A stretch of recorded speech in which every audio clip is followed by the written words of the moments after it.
안녕하십니까. 농민운동가 한도숙의 농사이야기 천하태평 제12회를 시작하겠습니다. 예, 지난 11회 재밌었어요. 짤막하지만. 예, 개인사가 아주 그렇게 좀 시청자 여러분들도 아마 궁금한 분들도 많이 계셨을 텐데 이제 주제를 원래 하려고 했던 이야기, 코로나 이후에 한국 농업에 나아갈 길, 예, 이런 정도로 얘기를 해서 지금 뭐 난리죠. 코로나 때문에 온 세계가, 한국만 그런 건 아니고. 그렇죠. 코로나가 어떻게 극복이 됐다고 치더라도 이거를 어떤 식으로 농업이 전개되어 나갈지 예측하는 사람이 아마 지금은 없을 것 같은데. 뭐 덜어 있습니다. 있습니까? 아, 그래요. 그러면 한도석 회장님이 바라보시는 코로나 이후의 한국 농업 어떻게 바뀔 것 같습니까? 지금 바로 이제 그렇게 넘어가기에는 좀 아, 그래요? 무리가 있고. 배경 설명이 워낙 많으셔서 그거 하려면 또 이제 그걸 원래 하려고 했던 얘기는 다음 주에 이렇게 일단 전염병이 돌아서 힘든 사람들이 많이 있잖아요. 자영업자들 뭐 특히 죽겠다고 그냥. 그리고 요번 이제 3차 지원을 뭐 자영업자 중심으로 해서 선별 지원을 하겠다. 뭐 이렇게 이제 뭐 가닥을 잡았다 뭐 이런 보도가 있습니다만은 어려운 사람들이 자영업자들 뿐인가? 농민들이 어렵지는 않았는가? 이런 것들에 대한 고민들은 안 하시는 것 같아요. 워낙 이제 농업 인구가 적다 보니까. 그래도 한 400? 아니요, 이제 지금 뭐 200 정도로 봐야죠. 아, 그래요? 네. 그 나머지들은 이제 통계로 잡히고 있는 분들은 300평을 가지고 계신 그냥 농민 아닌 농민, 막 이렇게 법적 농민들이 좀 있기 때문에 한 300만 정도를 잡고 있는데 전업농이.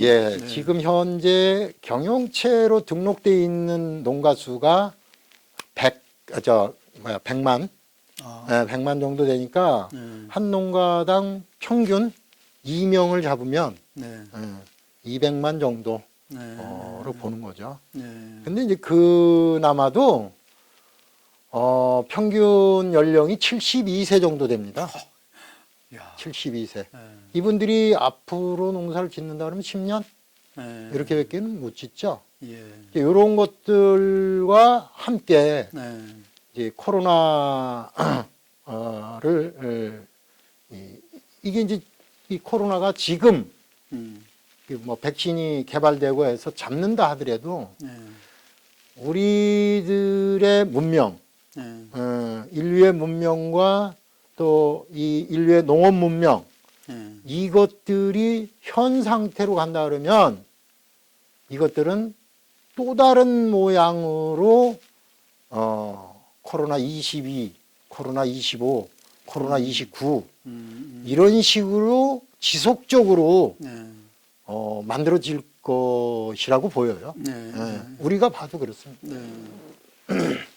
우선 코로나가 발생하면서 뭐 농민들이야 뭐 집에서 있는 쌀 갖다가 끓여 먹고 뭐 살면 되니까 경제적으로 큰 타격 없겠다 이렇게 이제 생각을 많이 하실 텐데 사실 지금 한국 농업이 상업농이죠. 농사를 지어서 팔아서 그것으로 이제 가정 경제를 꾸리는 이런 형태인데 그러다 보니까 코로나가 터지니까 외식이 줄었죠. 외식이 줄으니까 이제 집안에서 해 먹는데 이 유통에서 문제가 생기는 거예요. 유통에서 문제가 생기니까 농민들이 생산한 생산물이 폐기 처분돼야 되는 이런 상황이 벌어지고 말았어요. 특히 그 학교 급식이 이제 저희가 학교 급식 때문에 엄청난 투쟁을 했습니다. 학교 급식이야말로 농업의 활로를 틀 수 있는 그러니까 통일 농업의 한 축이었거든요, 이게. 그래서 농산물을 안정적으로 안전하게 지속적으로 공급할 수 있는 길이 공공급식이었는데 그 중에 공공급식 중에 하나인 가장 크다고 할 수 있는 학교급식이거든. 그것도 친환경으로. 네. 이런 농산물들의 판로가 확 막혀버린 거예요. 죄 폐기했습니다. 죄 폐기해가지고 그 사람들이 올해 엄청난 손해를 본 거죠. 사실 그 부분에 대한 지원도 있어야 되는데 그분들은 되지 않을까요? 농업경영체 같은 거 등록해 놓으셨을 테고 그동안 소득이 이만큼 줄었다고 하면 자영업자들의 준해서 지원받금이 안 나와요? 안 되죠. 안 되고 있습니다. 그래요? 지금 그러니까 예를 들면 내가 수수를 농사를 줬어. 네. 그렇게 해서 올해 학교급식으로 수수를 이제 팔아야 되는데 납품을 해야 되는 거죠. 납품을 해야 되는데 전혀 못했어요. 그래서 다른 루트를 통해서 이제 수수를 처분하긴 했지만 학교급식으로 못한 거죠. 헐값에 파는 거죠. 곡물상에. 그런데 수수는 그나마도 그게 가능한 거예요. 저장성이 있기 때문에. 근데 이제 저장성이 없는 농산물, 채소, 과일, 채소, 뭐 이런 것들, 과채류, 예. 이런 것들은 그게 안 되지 않습니까? 그러니까 그거 다 폐기했잖아요. 양파, 마늘 뭐 할 거 없이 저장이 안 되는 것들은 다 폐기 처분이 됐는데 그거에 대한 보상은 어디에서도 한마디도 안 해요, 지금. 이런 상황으로 어려움에 내몰린 거예요. 그런데 이제 중소 상인들만 자꾸 이렇게 뭐 선별적으로 한다 그러니까 참 정책을 경제학적으로 봐서도 선별 이 지원은 크게 효과가 나지 않습니다. 그렇죠. 아니, 경제학적 떠나서 우리나라 지난번에 하여간 전 국민에게 쐈던 한번 그거 그때는 효과가 확실하게 나왔잖아요. 그렇죠. 경험을 해봐도 뭐 이론적으로 따질 필요가 없더라고요. 그러니까 이 정부가 처음에는 그렇게 전 국민을 향해서 했고 그 두 번째는 선별했습니다. 선별했을 때 효과가 안 나타나고 오히려 역효과가 나타났다라는 그렇죠. 그 근거들이 나와 있으니까 그걸 근거로 해서 세 번째 지원은 어떻게 할 것인지를 결정해야 되는데 이게 어떻게 된 건지 민주당이 지금 좀 악수를 놓고 있는 거 아닌가. 전체적으로 좀 골고루 돌아갈 수 있도록 이런 배제돼버린 사람들에게도 좀 돌아갈 수 있도록 해줘야 되는데 그렇게 해야 선순환적인 이 순환이 이루어질 텐데 그렇게 하지 않고 있다라는 게 참 문제라고 생각을 합니다. 거기다가 이제 지금 농민수당이라고 하는 부분 들어보셨습니까? 농민수당? 농민수당 있죠. 농민수당 액수는 잘 몰라도 많은 사람들이 농민수당을 잘 모르실 거예요. 농민수당은 이제 이게 이제 김종철 돌아가신 고인이 되신 그 녹색평론의 김종철 교수가 거의 뭐 한 20년을 혼자서 떠들던 거잖아요. 이제 기본소득. 기본소득이라 하고 하는 이 개념에서부터 출발을 해요. 출발은. 그러나 이제 지금 이제 코로나가 오기 전이라도 농민들의 소득 격차가 벌어지죠. 젊은 농사꾼과 대농과 소농, 젊은 농사꾼과 나이 드신 농사꾼들의 이 격차가 엄청나게 벌어지고 있고 이런 상황에서 이제 농민들에게 들어가는 기본 보조금들이 있어요. 그러니까 WTO에서 규정하고 있는 허용하고 있는 보조금. 그러니까 뭐 그린 보조금이죠. 그린 영역의 보조금인데 뭐 친환경 농업 보조금이라든지 이런 것들을 이제 들이붓고 있는데 그것이 땅을 많이 가진 사람 대농들이 대부분을 가져가 버리는 거예요. 그러다 보니까 면적에 비례해서 주나 보죠? 그렇죠. 면적 비례로 주는 거니까 뭐 한계가 있긴 하지만 5만 평 이상은 안 주지만 어쨌든 2,000평 짓는 사람하고 5만 평 짓는 사람은 차이가 엄청난 거죠. 어떤 농민은 그러더라고요. 그 직불금이라든지 이런 친환경 직불금이라든지 이런 것들 받는 게 미안할 정도로 많이 온대요? 많이 온다 뭐 이 표현 좀 그렇지만 남들은 조금 받는데 상대적으로 자기는 많이 받. 서민들은 적게 받고 노인네 두 분 계신 농가에는 예. 10만 원, 20만 원인데 예. 5만 평 농사 짓는 사람은 700만 원, 800만 원 이렇게 받으니까 예. 이제 그 오히려 내미는 손이 미안할 정도다. 예. 이건 뭔가 잘못된 거다. 네, 네. 그러니까 농촌의 빈익빈 부익부를 그것이 더 촉진하고 있는 조장하고 꼴이 있는 되고 있는 거니까 이거는 안 된다. 예. 그래서 전체적으로 좀 골고루 지원이 돼서 예. 그 지역은 농사를 짓는 노인들도 농촌에서 네. 그나마 돌아가실 때까지 그것을 농토를 유지하고 네. 농촌을 유지할 수 있도록 해주는 게 맞지 않느냐. 예. 이제 그런 논리가 들어가 있죠. 예. 예.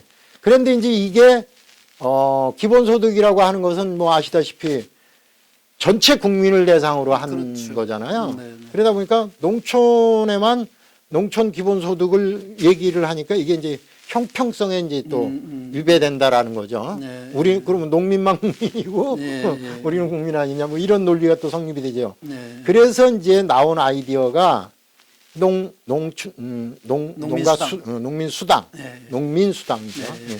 그러니까 농민이면 누구나 그렇죠. 네. 그 수당을 받을 수 있도록 이렇게 이제 네. 하자라는 건데 그게 뭐냐면 환경을 지키고 뭐 기후를 지키고 농토를 지키고 네. 농촌을 농촌스럽게 만들어가는 네. 그 대가로서의 수당 그렇죠. 이렇게 이제 하면은 우리가 타 국민들을 이해시킬 수 있지 않겠느냐 예. 이런 논리거든요. 네. 그렇게 해서 이제 작년부터 해가지고 네. 작년에 이제 전남에 이제 도 차원에서도 안 되고 네. 지자체에서 얼마씩 야. 이렇게 하겠다 그래가지고 이제 보통 기초단체에서 월 5만 원. 월 5만 원. 중앙정부는 없는 해남에서 거야? 제일 먼저 시작을 했죠. 어디? 해남. 해남. 전남 해남에서 제일 먼저 시작을 해서 5만 원. 예. 그러면 이제 60만 원이에요, 연간. 예. 그거를 추석 때 설 때 이렇게 반반 나눠줬다 그러더라고요. 추석 때 30만 원을 받으니까 그것도 이제 지역 화폐로 네. 받으니까 이야. 이게 왜 보너스? 너무 좋은 거야, 네, 농민들이. 그럼요. 예. 공짜라서 뭐 이게 좋은 게 아니라 국가가 아니면 지방자치단체가 자기 존재를 인정한 거잖아요. 그렇죠. 농촌에 살고 있으니까 네. 이렇게 드린다. 네. 이러니까 자기 존재를 인정해 주니까 얼마나 좋겠어요. 이제 그걸 가지고 지역 화폐로 쓰니까 지역 경제를 또 그렇죠. 돌릴 수 있는 선구조로 가죠. 그렇게 해서 이제 작년에 5군데 그 지자체가 이제 시작을 해가지고 이제 농민수당을 주기 시작했는데 이제 작년 작년 하반기부터 이제 도 차원에서 이제 이거를 좀 해보자 그래가지고 이제 농민들이 연서명을 통해서 도의회에 제출을 해가지고 그걸 뭐라 그럽니까? 국민발의. 예, 농민발의. 이걸 해가지고 이제 몇 군데가 이제 통과가 됐어요. 도에서 이게 그 도에서 하면 도 예산 뭐 20%, 뭐 이렇게 군 예산 70% 뭐 이렇게 하잖아요. 이제 그런 식으로 이제 몇 군데 경남, 뭐 경북, 그리고 이제 전남도 된 것 같고요. 그런데 이제 지금 전북이 그게 안 돼가지고 전북이 지금 이제 농성을 지금 하고 있는 거죠. 그래. 그 다음번에는 그 농성장에를 한번 가서 그렇게 뭐 기회가 기회를 만들어 보죠. 뭐. 그래서 이제 이런 농민수당이라고 하는 것도 지금 같은 이 코로나 상황에서는 굉장히 유효한 하나의 정치적 행위, 그렇죠. 정책이 될 수 있다.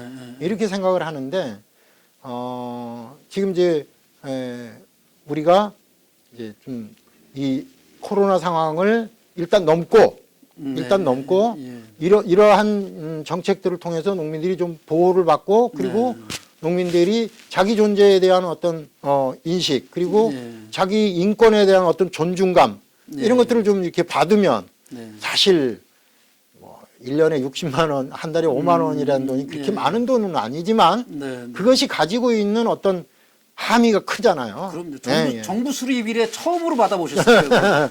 그래서 그런 거를 좀 해서 이 위기를 좀 넘자. 그런 거고 이제 농민들이 지금 이 코로나 상황에서도 소외돼 있다라는 게 진짜 더 힘들게 만들고 아프게 만드는 이제 그런 거라고 보여요. 이러면서 이제 그러면 이제 앞으로 이 농업을 네. 어떤 방향으로 끌고 갈 것인가라는 이야기들을 네. 해야 되지 않느냐. 예. 이제 이렇게 보는 거죠. 네. 우선 기초단체만 지금 돼 있고 광역은 지금 이제 몇 군데 하고만 있다 그러는데 경기도도 얘기가 안 나오는 건가? 경기도는 이제 여러 통로를 통해서 이제 좀 제안을 했었고 네. 했는데 이제 이재명 지사는 좀 독특한 좀 그런 게 있더라고요. 처음에는 국민 기본소득 네. 그거하고 함께 가겠다라는 얘기를 했어요. 아마 재작년에 그런 얘기를 했어요. 당선되고 난 다음에 네. 그런 얘기를 했다가 저희가 이제 저희 경기도 이제 농업 포럼에서 네. 그거를 이제 제안을 했죠. 네. 먼저 농민들부터 좀 해보자. 네. 이제 사회적으로 합의도 필요한 거고 그러니까 네. 한쪽부터 좀 해보자. 네. 그래가지고 이제 전남 지역이나 다른 지역들이 그렇게 하고 있는 것들을 참고해서 네. 이재명 지사가 그러면 내년부터 실시를 해보도록 하겠다. 그래서 그걸 시험적으로 몇 군데 해보겠다 그랬는데 그게 아마 여주에서 올해 시범적으로 시행을 한 걸로 알고 있는데 평가는 어떻게 나왔는지 저는 이제 그 뒤에 이제 손을 떼었기 때문에 잘 모르는데 네. 아마 내년부터 도가 네. 농민 기본소득에 대한 아마 예산안이 올라가거나 뭐 이렇게 할 거로 이렇게 보입니다. 아니 꼭 됐으면 좋겠어요. 왜냐하면 이게 이제 이재명 지사 같은 경우는 청년수당 성남의 시장 할 그렇죠. 때부터 예. 청년수당이라는 거를 했고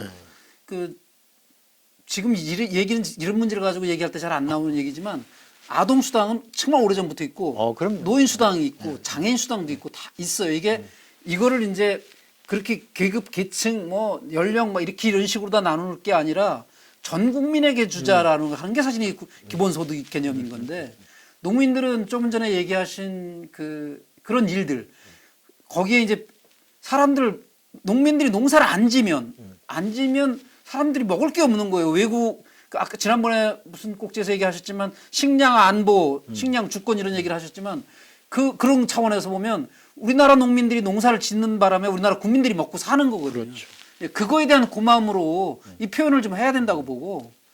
그래서 이제 정 안 되면 지금 이제 농촌에 뭐 이제 농민들이 이제 연로하고 그러니까 옛날에는 뭐 자체적으로 마을이 이렇게 공동체가 좀 살아 있으면서 마을 자체적으로 뭐 진입로에 코스모스를 심는다든지 뭐 꽃밭을 가꾼다든지 뭐 이런 것들이 옛날에는 있었어요. 그런데 지금 다 없어졌거든요. 그걸 누가 하냐면 이제 지방자치단체가 합니다. 지방자치단체가 하는데 그 손이 골고루 못 가죠. 그래서 뭐 대표적인 뭐 면 진입로에만 뭐 꽃밭 가꾸기를 한다든지 뭐 아니면 뭐 큰 뭐 강줄기 이런데 사람들 산책하는 뭐 그런 도로에만 한다든지 이렇게 하거든요. 근데 이제 저는 그런 생각을 했던 거예요. 쓰레기도 많고, 농촌 지역에 쓰레기도 많고, 뭐 낚시꾼들이 버리고 간 것도 많고, 뭐 외지에서 놀러 왔다가 그냥 놓고 버리고 그냥 도망가는 것도 많고 이러니까 그런 것들을 모아서 마을에 뭐 이렇게 집화장에다 모아 놓으면 그거를 이제 쓰레기 처리를 하도록 이렇게 하고 그거를 그 성과로 마을에다가 그 성과금을 내놓든 아니면 마을 개인들에게 통장에 뭐 이렇게 뭐 5만 원이면 5만 원 월, 10만 원이면 10만 원 이렇게 집어넣어 줄 수 있도록 그렇게라도 하자. 정수당이라는 걸 국민들이 이해를 못 한다 그러면 그렇게 하자. 농촌을 깨끗하게 이런 이제 또 운동을 벌이고 있는 사람들도 있어요. 제가 그런 마을 꽃길 가꾸기 이런데 참여를 몇 번 해봤거든요. 우리 동네에서. 그래요? 근데 거기는 이제 노인회한테 면사무소에서 두 사람 인건비를 준대요. 그게 2시간인지 뭐 이렇게 계산하는 거예요. 근데 이제 누구를 나와서 일을 하게 하고 그 사람한테 수당을 주냐 그러니까 노인 회장님이 아마 회원들하고 상의했겠죠. 제가 있을 때 그건 회의 결정은 아니고 이미 이제 어떻게 결정된 거냐면 그날 그냥 다들 나와라. 다들 나와가지고 일하고 공동으로 빵도 하나씩 사 먹고 우유도 하나씩 사 먹고 남는 돈은 노인의 기금으로 이런 식으로 다 이제 하시는 거예요. 그래서 저는 이제 귀농은 아니고 하여간 그 시골 가서 어쨌든 살고 있으니까 그 동네 분들 하시는 일에 참여를 해봤더니 저한테도 우유하고 빵을 주시더라고요. 그분들처럼 그분들이 그냥 근데 굉장히 열심히 하세요. 그때 내가 딱 느낀 게 뭐냐면 지금 얘기하신 쓰레기 도회지 사람들이 우리 동네 나갔다 막 버린 거예요. 그렇죠. 많죠 거기는. 와, 그럼 뭐 낚시꾼들도 많고 그러니까 이거다 잔뜩 갖다 버려서 내가 그런 생각을 했어요. 야, 도회지에는 참 양심적이지 못한 사람들과 가난한 사람들이 살고 있구나. 그 양심적이지 못한 건 뭐 쓰레기 막 몰래 버리고 하니까 그건 당연히 양심적이지 못한 욕먹을 못 싼데 왜 가난하다고 생각을 했냐면 그 종량제 봉투 살 돈이 없으신 거잖아. 그죠? 그래서 불쌍한 사람들은 도회지 사는구나 이런 생각을 했었어요. 네. 어쨌든 네. 뭐 코로나19를 얘기하다가 얘기가 좀 방향이 새인 것 같기도 한데. 네. 그 이제 코로나19의 현재 상황으로 농민수당 얘기까지 나온 거죠. 네네. 그러면 코로나 이후 얘기는 다음 꼭지로 갈까요? 그럴까요? 근데 앞부분에 얘기했잖아. 배경 얘기하다가 우리는 시간이 다 가니까. 예, 그래요. 자, 시청자 여러분, 여러분들 뭐 양해 안 해주셔도 어쩔 수 없는 거지 뭐. 근데 여러분들께서 양해해 주실 거를 바라면서 오늘 코로나 상황으로 지금 고통을 받고 있는 농민들의 현 상황을 얘기를 했고 코로나 이후 얘기는 진짜 다음 꼭지로 꼭 기대해 주시기 바랍니다. 지금까지 농민운동가 한도숙의 농사 이야기 천하태평 제12회였습니다. 지켜봐 주셔서 고맙습니다.